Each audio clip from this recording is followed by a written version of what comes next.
In this video, I will show you how to do static analysis with Remix. For this example, we are going to use this smart contract which contains a few issues. The first step is to activate the static analysis plugin.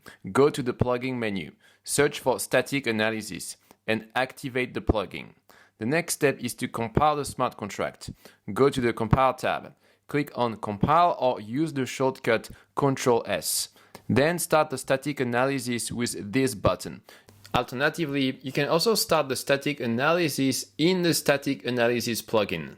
After you click on this button, you will see this screen. You can select which tools to use for this analysis.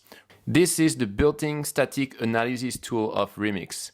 This is a Solidity linter, and this is another static analysis tool.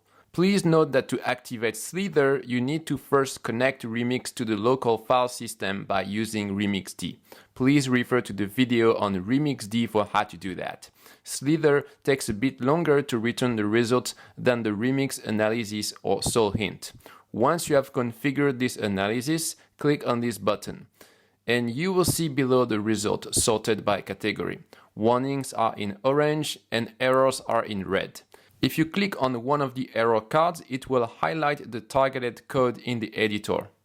Now you know how to do static analysis with Remix. That's it for this video.